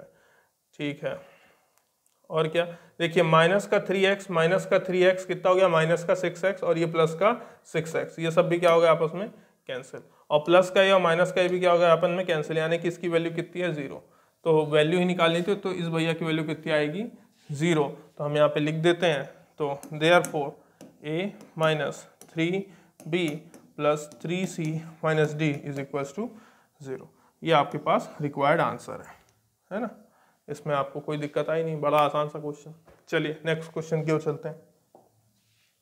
अगला क्वेश्चन आपके सामने रहा, if first term of an AP is 5 and the sum of is first 4 term is half the sum of the next 4 terms. तो देखिए यहाँ पे एज्यूम करने की आवश्यकता नहीं, उन्होंने ऑलरेडी इस तरीके से दिया है। उन्होंने क्या दिया, first term of an AP कितना है 5 है, फर्स्ट टर्म कितना है 5 है। अच्छा तो अगली टर्म क्या होगी, ऑब्वियस सी बात है 5 प्लस d, उसके बाद 5 प्लस 2d और अगली होगी 5 प्लस 3d। याद रखना है first term of an AP is 5 and the sum of its first 4 term is half. तो पहले फर्स्ट 4 टर्म क्या कहलाएगी, पहली दूसरी तीसरी और चौथी। अच्छा नेक्स्ट 4 टर्म्स क्या होंगी, तो नेक्स्ट 4 टर्म्स भी देख लेते हैं है ना। नेक्स्ट 4 टर्म्स सबके दिमाग में खुद ही आ गया होगा कि सर वो होगी 5 plus 4d, 5 plus 5d, 5 plus 6d और 5 प्लस 7d। अब हमें जो कंडीशन बोल रहा है अकॉर्डिंग टू क्वेश्चन है ना, अकॉर्डिंग टू क्वेश्चन जैसे ही सॉल्व करेंगे समझ में आने लग जाएगा। क्या बोल रहा है, सम ऑफ इट्स फर्स्ट 4 टर्म्स, तो प्लस कर देते हैं भाई साहब 5 plus d plus 5 plus 2d और प्लस 5 प्लस 3d। ये किसके इक्वल है, is half the sum of, इनके सम का हाफ। ठीक है, तो 5 plus 4d plus 5 plus 5d plus 5 plus 6d और प्लस 5 प्लस 7d का हाफ कर देना है। ठीक है ना, then find the common difference, निकाल लेते हैं 5 5 10 5 15 और 5 20 प्लस है ना 2 और 1 3d, 3d और 3d हो गया कितना 6d बराबर 5 5 10 5 15 और 5 20। ठीक 20 प्लस कितना हो जाएगा ये किधर किधर गया रे भाई, दिखाई भी तो दे। हाँ ये हो गया 5 4 9 और ये 9 6 15 और भी बचा क्या है ना, ये हो जाएगा 22d। तो ये लिख दिया 22d, इसका 2 भी करना है भाई, हाफ हाफ। तो 20 प्लस 6d ये हो जाएगा 10 प्लस 11d है ना, ये d लिखा है बेटे। अच्छा क्या करें भाई, ठीक है ये 6d को उधर ले जा रहे हैं तो बचेगा कितना 5d और 10 को इधर लाएंगे माइनस का हो जाएगा बचेगा 10। तो d बराबर कितना आ जाएगा 10/5, तो d हमारे पास आ जाएगा 2। d कितना है हमारे पास 2। उन्होंने यही पूछा था find the common difference of AP, तो common difference of an AP is nothing but 2। ठीक नेक्स्ट क्वेश्चन की ओर, जितना पूछा उतना निकाल दिया। अगला find the numbers of natural number है ना, find the number of natural numbers, बड़ा अजीब सा नहीं दिख रहा है। Find the number of natural numbers between 102 and 998 which are divisible by 2 and 5 both। अच्छा छोड़िए, लैंग्वेज थोड़ी बहुत होती रहती है। तो देखिए क्या होता है कि आपको ऐसे नंबर्स को निकालना है जो कि 2 और 5 दोनों से क्या है डिविजिबल है, और वो सबके सब क्या होने चाहिए 3 डिजिट वाले नंबर होने चाहिए। तो देखिए बहुत ही सिंपल सवाल पूछ दिया उन्होंने ना। और ऐसे कितने नंबर होंगे जो 2 और 5 से डिविजिबल होंगे 3 डिजिट वाले?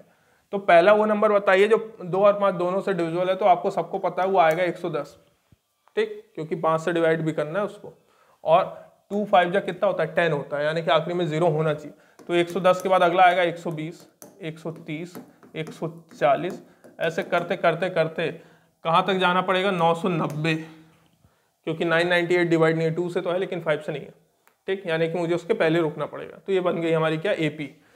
यदि एपी है तो ए हमारे पास कितना है 110, और डी देखा जाए तो सब में कितना है 10 है ना, ये डी लिखा हुआ है, समझ में आ गया हो तो। अच्छा, अब बोल रहे हैं नंबर्स निकालने, तो ठीक है, लास्ट नंबर हमारी एपी का कितना है 990 है ना, उससे बात के तो नंबर डिविजिबल है ही नहीं, तो ठीक है भैया। तो ए एन बराबर हमारे पास कितना है 990। ए एन की वैल्यू होती है a plus n minus 1 into कितना डी बराबर कितना 990 है ना। यदि ऐसा है तो ए की वैल्यू मेरे को पता है 110 प्लस एन माइनस 1, डी की वैल्यू है 10 बराबर 990, है कि नहीं। तो ये बचेगा हमारे पास n माइनस 1 और इंटू में कितना चल रहा है 10 है ना, और 990 में से 110 घटाएंगे तो हो जाएगा 880। ऐसा करते साथ ही n माइनस 1 बराबर 10 नीचे जाएगा तो ये बचेगा 88 है ना, 88, और ये आ जाएगा 88 प्लस 1 कितना 89, n कितने हैं 89।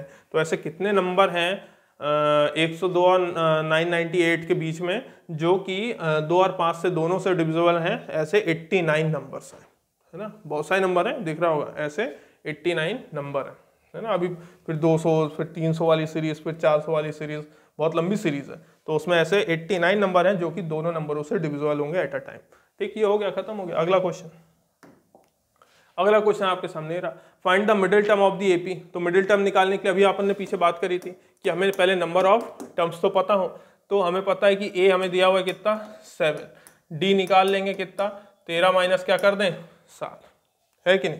तो हमारे पास डी कितना आ जाएगा 6। अच्छा, और साथ में A N last term, A N हमारे को दिया हुआ है कितना 247, निकालते हैं भाई। तो ये होता है भाई साहब कितना ए एन बराबर a plus n minus 1 into d, ठीक। ए एन की वैल्यू हमारे पास ऑलरेडी है 247, ए की वैल्यू है 7 प्लस ये हो जाएगा एन माइनस 1, डी की वैल्यू कितनी है भाई साहब 6, ये हमें दे देगा कितना -7 हो जाएगा, तो ये हो जाएगा 240 बराबर में n माइनस 1 इंटू में 6 है ना। ये डिवाइड करेगा तो 6 4 जा 24 है ना, 40 आ जाएगा। यहाँ पे बचा हमारे पास सिर्फ कितना n माइनस 1, तो n की वैल्यू हो जाएगी कितना 41, और n की 41 आई है, तो इससे समझ में आ गया कि नंबर ऑफ टर्म्स यहाँ पे कितनी है ऑड है, ऑड नंबर ऑफ टर्म्स है। ऑड नंबर ऑफ टर्म्स में हमेशा ये पता होना चाहिए कि there will be one middle term, सिर्फ कितनी मिडिल टर्म होगी, एक मिडिल टर्म होगी, और वो कौन सी होगी भाई साहब, वो होगी n+1/2th टर्म, है ना। इस तरीके से निकालते थे।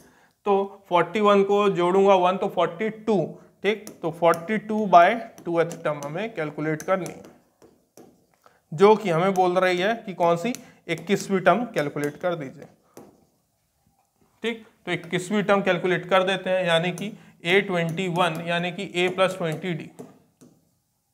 तो A हमारे पास ऑलरेडी है कितना भैया 7 + 20 गुणे कितना 6, जो कि हो जाएगा 7, 6 2 जा 12, और ये हो जाएगा 127 है ना।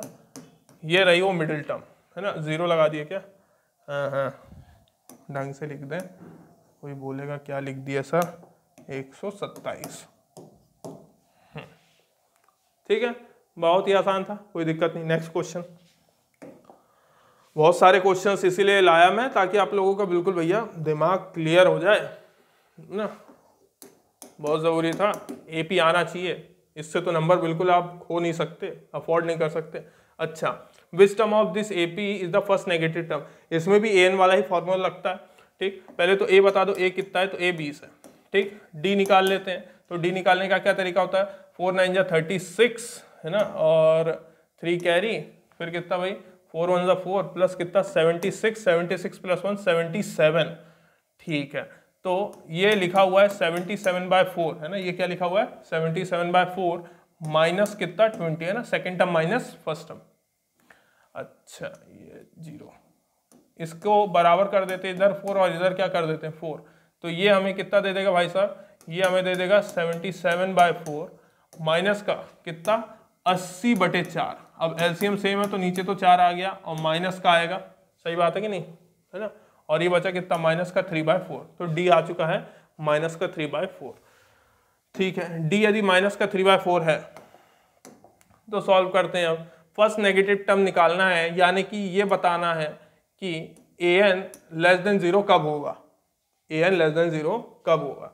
ठीक, an कब लेस देन 0 होगा, जिस दिन a plus n minus 1 into D less than 0 होगा। ठीक, 0 के नीचे ही तो नेगेटिव टर्म होती है। अच्छा, a हमारे को पता है कितना है 20 plus n minus 1 into D की वैल्यू कितना -3/4 which is less than 0। Solve करेंगे तो ये हो जाएगा 20।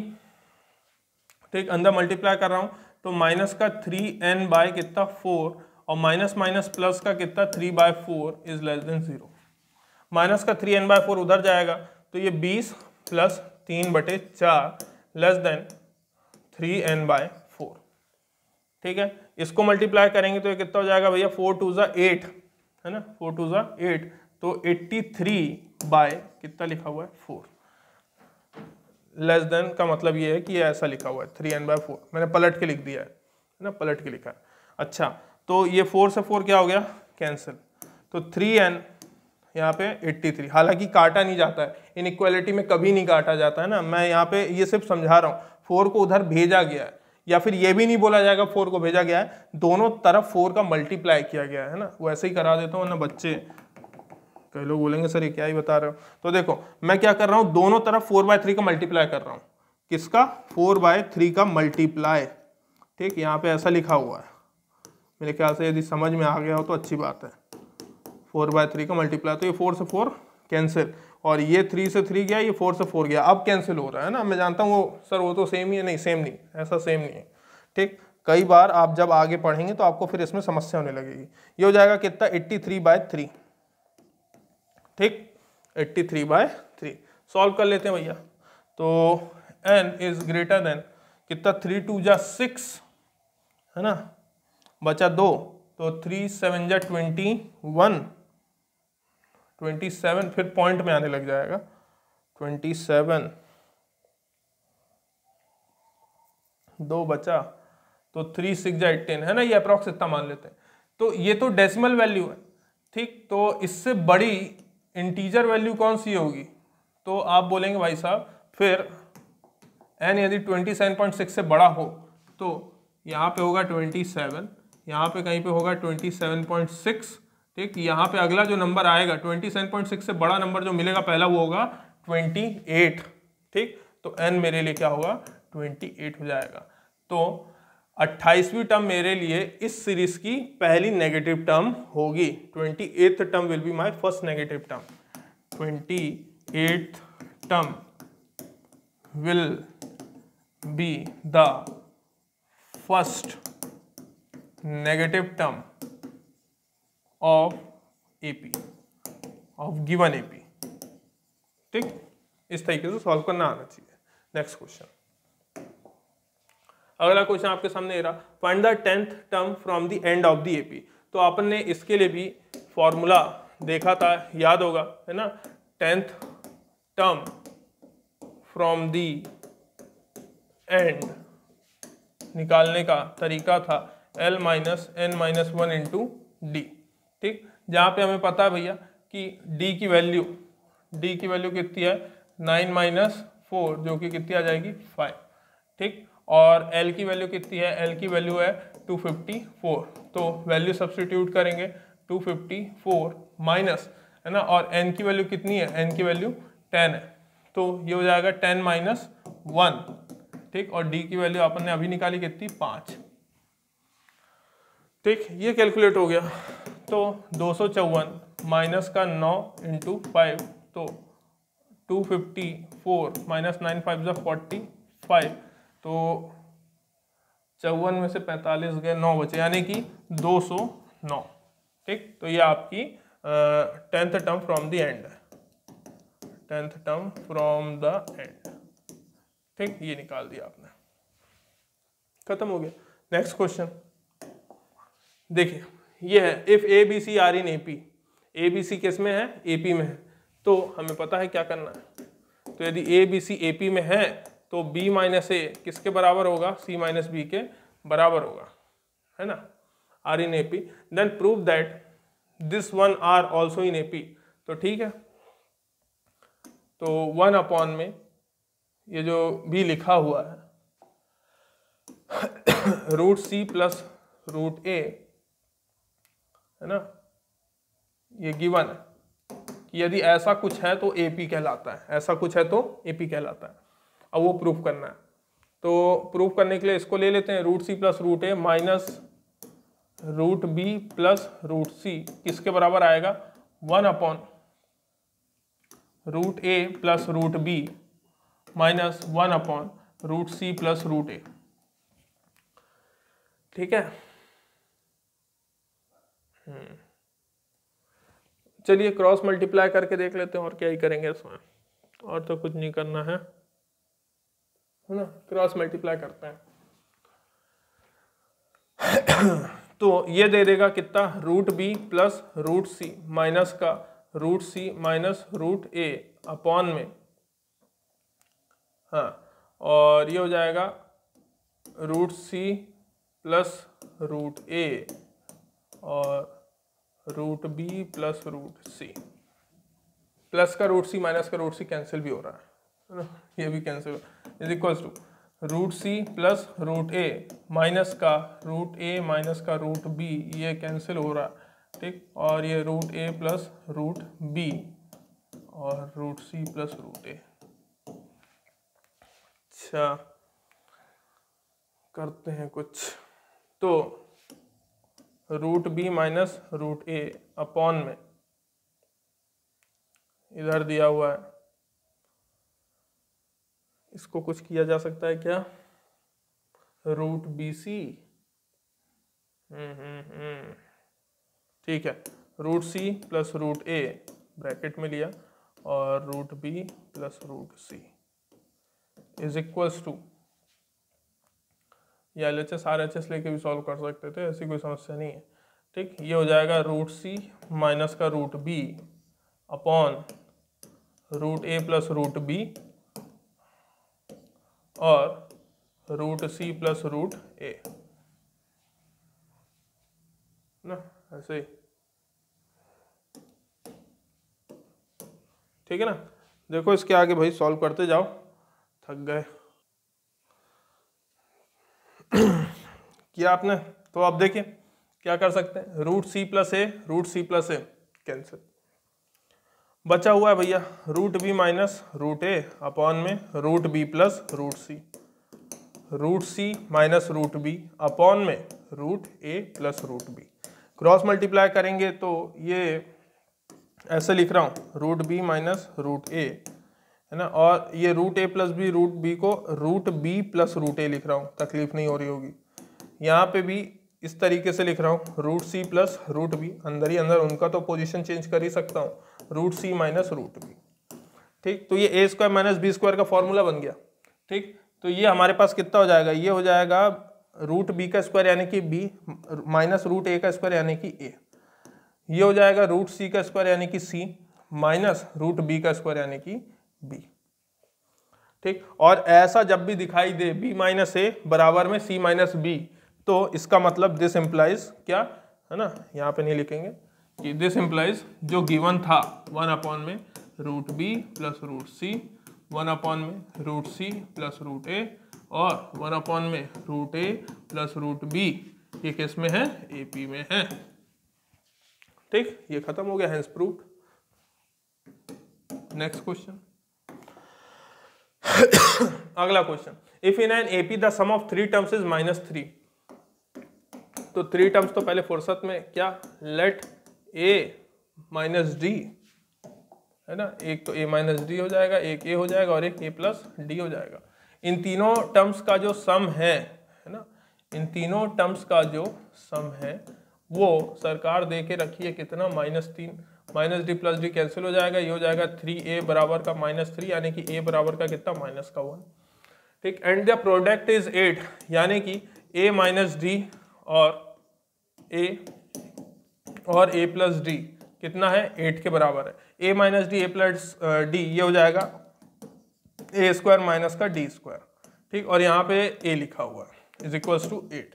ए की वैल्यू ऑलरेडी -1, -1 का स्क्वायर माइनस डी का स्क्वायर बराबर कितना, 8, ठीक है भैया। तो -1 का स्क्वायर 1 माइनस का d square is equals to कितना, 8। तो ये हो जाएगा -1 और माइनस माइनस प्लस का डी स्क्वायर बराबर में 8, है ना। तो -1 उधर जाएगा तो डी स्क्वायर बराबर -1 उधर गया +1 तो ये हो गया 9। तो डी की वैल्यू आ गई प्लस माइनस का कितना, 3। डी की वैल्यू प्लस माइनस का 3। देन फाइंड दीज टर्म्स, तो इन टर्म्स को निकालना है तो हमें पता है, ठीक। ए माइनस डी बोल रहा है, ए माइनस डी बोले तो ए तो हमारे पास कितना है, -1 माइनस डी की वैल्यू। अब एक बार डी की वैल्यू 3 ले लेना, एक बार डी की वैल्यू -3 ले लेना, तो फिर ए माइनस डी फिर ए और फिर ए प्लस डी कितना है, ठीक। ए तो -1 है ही, है ना, और यहाँ पे ए और ए प्लस डी, ए तो -1 है ही, ठीक। यहाँ पे -1 अब क्या करना है भैया, माइनस डी की वैल्यू अभी कितनी लेके रखी है, 3, तो -3 लगा दिया, यहाँ पे लिखने की जरूरत नहीं है। -1 और प्लस कितना, 3 लगा दिया, तो ये हो गया माइनस का 4, ये माइनस का 1 और ये कितना 2, ठीक। यहाँ पे भैया ए कितना हमारे पास माइनस का 1 है ना, ए तो अपने पास -1 है, ठीक। लेकिन इस बार डी हमें कितना लेना है, माइनस का 3, तो माइनस ऑफ माइनस का 3, है ना। तो माइनस माइनस कितना हो गया, प्लस हो गया, ठीक। तो -1 + 3 कितना हो जाएगा, 2, ये हो जाएगा -1 और ये कितना -1 और प्लस का -3, तो ये हो जाएगा आपके पास माइनस का 4, ठीक। तो ये आपने निकाल दी एपी फॉर डी बराबर 3 या फिर फॉर डी बराबर -3, ठीक। सॉल्व हो गया। Next question, the value of the 20th term of any AP is double that of 10th term, is this statement correct. Check कर लेते हैं भाई स्टेटमेंट करेक्ट है कि नहीं, ठीक। तो value of 20th term of any AP, तो कोई भी एपी है तो उसकी 20th टर्म को लिखने का तरीका सभी जानते हैं, A20 बराबर A + 19D होता है, सही बात है, यही होता है, ठीक। और 10th टर्म को लिखने का किसी भी एपी के ना, जनरल एपी के A10 है ना, A10 बराबर में A + 9D होता है। अब कंडीशन जो वो लोग दे रहे हैं, जो हमें चेक करनी है, वो ये बोल रहे हैं कि जो 20th टर्म है ना, वो डबल है 10th टर्म के, ठीक है भाई, ये भी करके देख लेते हैं। तो 20th टर्म हमारे पास है A + 19D बराबर 2 × A + 9D लिखा है भाई साहब, ये हो जाएगा A + 19D बराबर 2A + 2 9 जा 18D, ठीक। अच्छा, ये एक उधर भेजेंगे तो एक ही ए बचेगा, 2 ए में से एक ए जाएगा ये। अच्छा, ये 18D को इधर भेजेंगे तो यहाँ पे एक ही डी बचेगा। तो ये तभी पॉसिबल है जब ए और डी आपस में क्या हो, सेम हो। It is only correct when a is equals to d, but not for any AP. हर एपी के लिए बात सही नहीं है, क्योंकि एपी, हर एपी ऐसी थोड़ी होती है जिसमें और डी बराबर होता है, सारी एपी ऐसी थोड़ी होती है जिसमें और डी बराबर होता है। इतनी सारी एपी अपन ने पीछे कर चुके हैं, ठीक। ये सिर्फ तभी पॉसिबल है, उसी केस में पॉसिबल है जब जिस एपी में ए और डी क्या हो, आपस में बराबर हो। चलिए आगे, अगला क्वेश्चन, if 1/a 1/b and 1/c are in AP, ठीक है, बहुत ही इजी सा क्वेश्चन। 1/b है ना, -1/a हो जाएगा और 1/c -1/b हो जाएगा, क्योंकि ये तीनों आपस में एपी में है, ये बात अपने को पता है। इसको सॉल्व करेंगे तो ये हो जाएगा a - b अपॉन में ab बराबर, ऐसा क्यों करें आप, ऐसा करने की आवश्यकता ही क्या है। देखो ना, ये माइनस का 1/b को इधर ले आओगे तो ये कितना हो जाएगा, 1/b प्लस का 1/b, माइनस का 1/a आएगा तो 1/a प्लस का 1/c। 1/b कितनी बार है, 2/b इज इक्वल्स टू, यहाँ पे एलसीएम लेंगे तो कितना हो जाएगा, ये हो जाएगा a + c/ac। ठीक, रिवर्स करके लिख भी दिया, तो ये हो जाएगा कितना, 2ac बराबर में कितना, ab + ac। तो ये ऐसा कुछ रिलेशन है ना। ठीक है, इसको करके देखते हैं भाई, इसका क्या हो पाएगा। देखो जो दिया हुआ है b + a अपॉन में b - a है ना, नाउ प्लस का b + c अपॉन में b - c। सॉल्व करते हैं इसको, तो ये हो जाएगा कितना भाई, b का स्क्वायर माइनस का bc और प्लस का ab, अपने से देश में कहीं गलती हुई तो मजा आ जाएगा अपने को, माइनस का ac प्लस है ना b² माइनस का bc प्लस का ab और माइनस का ac।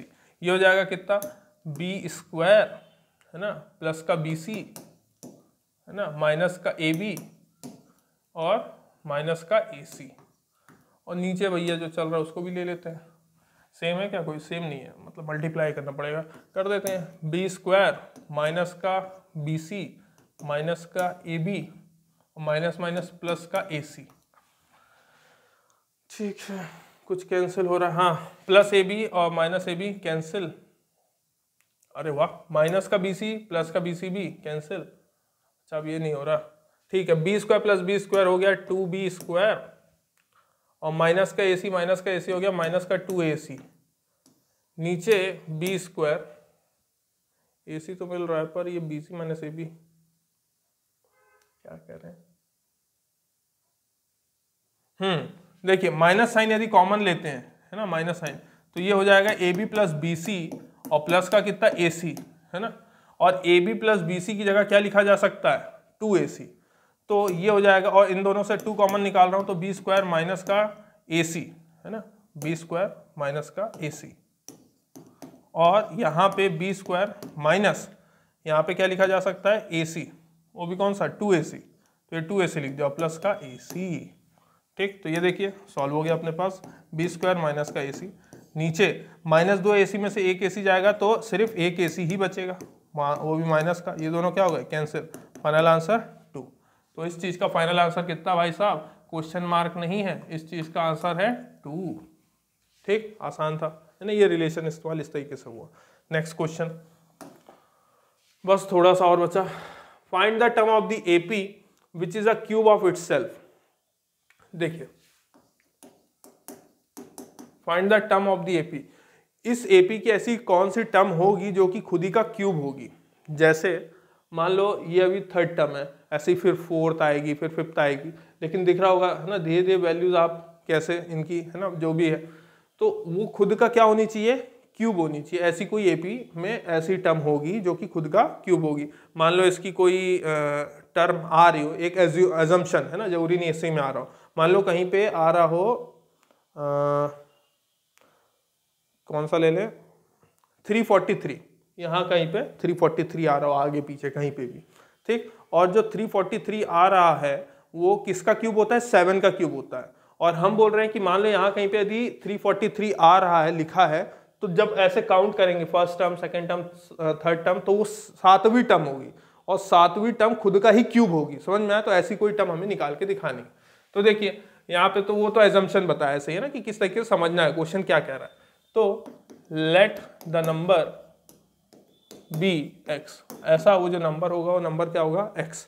तो अकॉर्डिंग टू क्वेश्चन हमें क्या कह रहा है, आसान था जो समझाया, अकॉर्डिंग टू क्वेश्चन कि उस नंबर का क्यूब खुद की पोजीशन के बराबर है, खुद के बराबर है। ठीक, एक्स क्यूब किसके बराबर है, एक्स के बराबर है। इसको इस तरफ ले आओ तो एक्स क्यूब माइनस एक्स बराबर क्या हो जाएगा, 0। ठीक, इसमें से x कॉमन निकालेंगे तो अंदर बचेगा x² माइनस का 1 बराबर 0, जो कि मुझे दे देगा x + 1 और x - 1 बराबर में कितना, 0। तो यहाँ से x की मेरे पास एक वैल्यू आ रही है 0, एक x की वैल्यू आ रही है -1 और एक x की वैल्यू आ रही है 1। ठीक, अब ये जो AP है इस AP के लिए चेक करना है। तो AP जो दिया हुआ है 51, 47, 43 एंड सो ऑन, तो A को देखा जाए तो कितना है 51। डी निकाल लेंगे अपन कितना भैया 47 माइनस 51, तो ये आ जाएगा कितना माइनस का 4। ठीक, अच्छा भैया अब क्या करें, विच is a cube of its self. ठीक है, तो हमें बतानी कौन से नंबर की टर्म है ना, तो हमें पता है कि ए एन कैलकुलेट कर लेते हैं। ए एन का मतलब क्या होता है, a plus n minus 1 into d. ठीक है, तो अब ए एन बराबर ए हमारे पास कितना 51 प्लस एन माइनस 1 और डी अपन ने कितना निकाल लिया 47 बोल रहा हूँ, माइनस का 4 है ना, माइनस का 4। ऐसा इसको सॉल्व कर लेते हैं, तो 51 मल्टीप्लाई होगा तो माइनस का 4n और माइनस माइनस प्लस का कितना 4 है ना, यही आएगा। तो हमारे पास जो nth टर्म निकल के आ रहा है वो कितना आ जाएगा भैया 4, ये 55 आ जाएगा, 55 माइनस का 4n, ये हमारे पास एक रिलेशन निकल के आया। ठीक, अब an की जगह पे या तो मैं 0 ले सकता हूँ या तो -1 या तो 1, इनमें से कोई भी हो सकता है। तो चेक कर लेते हैं भैया, है ना, कि पहले तो मैं एक बार an को क्या ले रहा हूँ, पहले 0 ले रहा हूँ, है ना, an बराबर क्या ले रहा हूँ 0, और an की जगह कितना है 55 माइनस का 4n बराबर में कितना 0, 4n उधर जाएगा तो 55 बराबर में 4n, तो n की वैल्यू आ जाएगी 55 डिवाइडेड बाय 4। डिवाइड हो पाएगा क्या, नहीं हो पाएगा, तो हम बोलेंगे नॉट नेचुरल नंबर, है ना, नॉट नेचुरल नंबर। इसको क्या पढ़ेंगे 55/4 is not a natural number. n हमेशा क्या होता था, नेचुरल नंबर होता था। अच्छा, फिर एक बार an को क्या रख के देखते हैं अपन, -1 रख के देखते हैं भाई, तो ये an की वैल्यू है 55 माइनस का 4n बराबर में कितना -1। इसको रखेंगे तो माइनस का 4n उधर जाएगा तो प्लस का 4n, -1 इधर जाएगा तो हो जाएगा 56, है ना। तो n की वैल्यू 4 1 जा 4 है ना, और 4 4 जा 16, n नेचुरल नंबर है भैया, n नेचुरल नंबर है। और an को एक और बार जो चेक करना है वो किसके लिए चेक करना है, 1 के लिए, है ना, 1 के लिए। तो कितना हो जाएगा 55 माइनस का 4n बराबर में 1, उधर जाएगा तो ये हो जाएगा, और 55 माइनस 1 आएगा तो 54 हो जाएगा भाई, 54 बराबर में कितना 4n। तो n की वैल्यू आ जाएगी 54/4, 4 1 जा 4, फिर नहीं जाएगा, पूरी तरह नहीं जाएगा, नॉट अ नेचुरल नंबर। यानी कि इस AP की जो 14th टर्म होगी वो खुद ही के क्यूब के बराबर होगी, है ना, x cube is equal to क्या हो जाएगा, x हो जाएगा। तो ये हो गया, सिंपल सी बात थी, इसमें कोई दिक्कत नहीं है। ये 14th टर्म है ना, ये टर्म निकाली है 14th टर्म, ठीक, इसमें कोई समस्या नहीं है। चलो भैया, -1 का क्यूब -1 के बराबर होता है ना, आपको थोड़ा याद दिला। चलिए अगला, हाँ भाई, इंपॉर्टेंट क्वेश्चन, देखिए कर पाएंगे कि नहीं, बहुत ज़रूरी है, कर पाएंगे तो अच्छी बात है ना। प्रूफ क्या बोल रहा है, ये सारे नंबर AP में है, तो हमें ये शो करके दिखाना है कि ये चीज़ इसके बराबर है। ठीक है, LHS लेते हैं, ठीक, 1 में √A1 प्लस A2 प्लस 1 में √A2 plus √A3 and so on plus 1 में √AN-1 प्लस √AN। अच्छा, बाय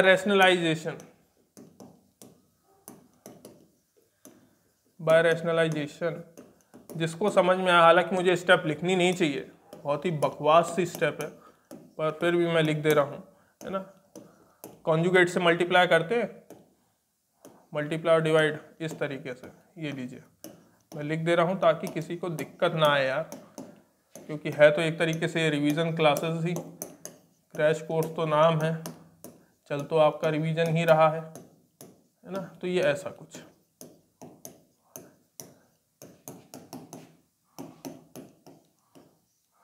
ताकि आपको कहीं दिक्कत ना आए भाई, तो ये लीजिए एक स्टेप बढ़ा के लिख दी ना। हालांकि समझाने में मुझे यकीन था आप समझ जाते, फिर भी हमारे कई ऐसे बेचारे दोस्त भाई हैं जो कभी कभी नहीं समझ पाते हैं।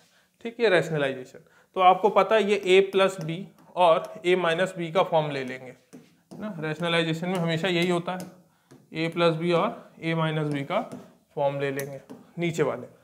तो a1 का स्क्वायर रूट a1 का स्क्वायर a1 हो जाएगा और रूट a2 का स्क्वायर a2 हो जाएगा, और ऊपर जो लिखा है वो मल्टीप्लाई होगा 1 से, यानी कि ये हो जाएगा कुछ इस प्रकार। आशा करता हूं अब समझ में आ रहा होगा, ठीक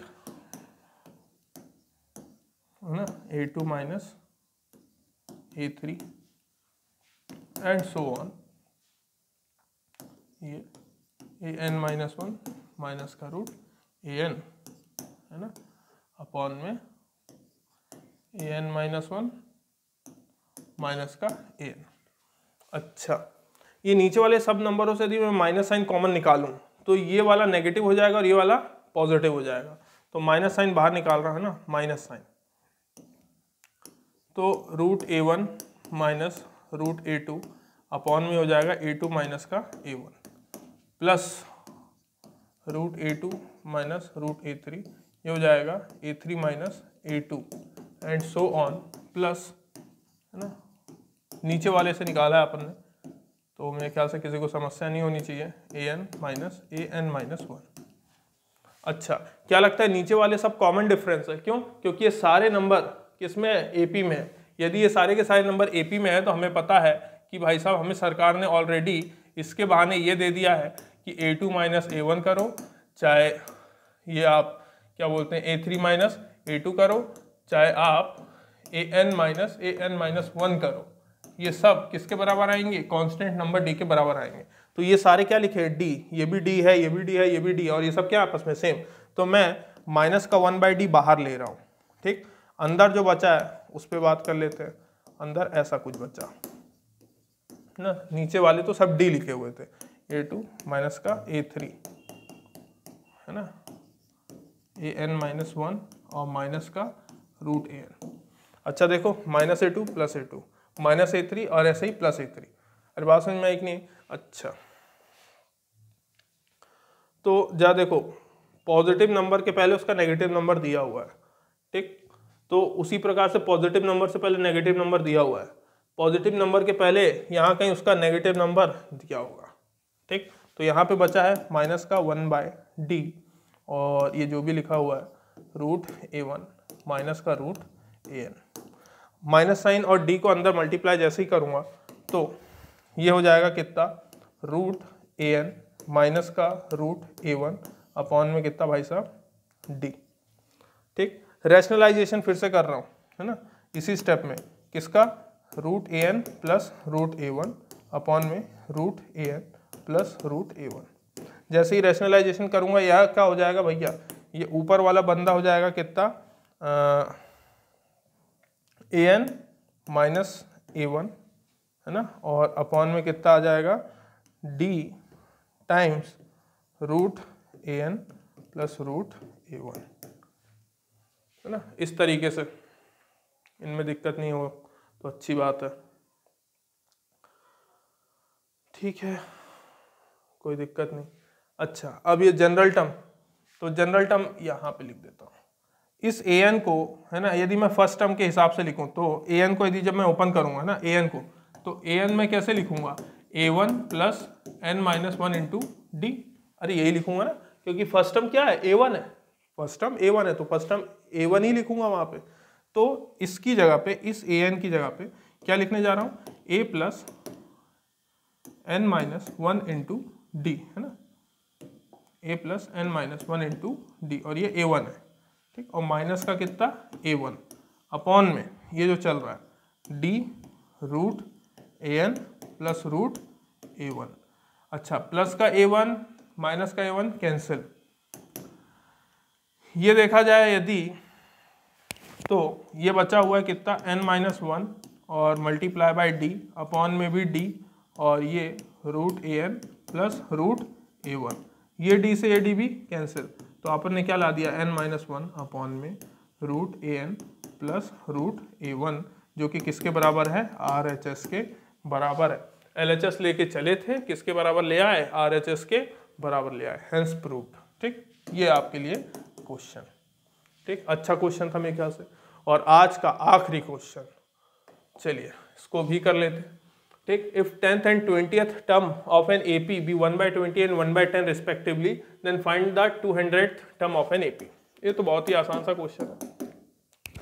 ठीक, 10th टर्म मतलब 810 कितना हो जाएगा, a प्लस 9d है ना, और a प्लस 9d कितना है 1/20 के बराबर है। उसी प्रकार आपको दिया हुआ है भाई साहब a20। ठीक, a20 कितना हो जाएगा a प्लस 19d, और a प्लस 19d आपको कितना बोल रहा है 1/10 के बराबर। इसमें यदि एलिमिनेशन लगाऊंगा, ठीक, तो एलिमिनेशन लगाते ये माइनस साइन और ये भी माइनस साइन, ये दोनों क्या हो जाएंगे, कैंसिल आउट हो जाएंगे, है ना।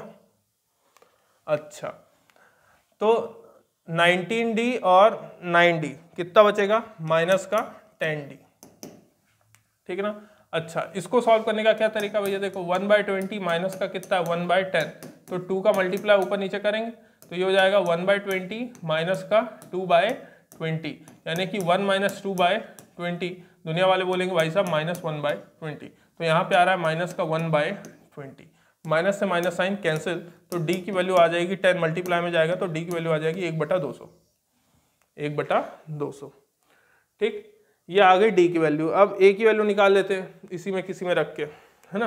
सपोज ये मेरे पास फर्स्ट इक्वेशन है और ये मेरे पास सेकंड इक्वेशन है, तो a प्लस, है ना, नाउ a प्लस 9d बराबर कितना 1/20, तो a प्लस, है ना, a प्लस क्यों करें, उधर भेज देते हैं ना सीधे, a बराबर 1/20 माइनस 9d, तो a बराबर 1/20 माइनस 9/200, 9/200 हो जाएगा ना। इतनी बात तो समझ में आ रही होगी क्यों।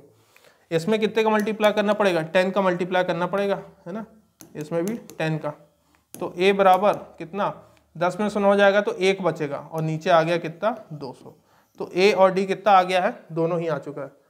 हमें कौन सी टर्म निकालनी है, हमें निकालनी 200वीं टर्म, तो a 200 बराबर हो जाएगा a प्लस 199d, यही होगा, है ना।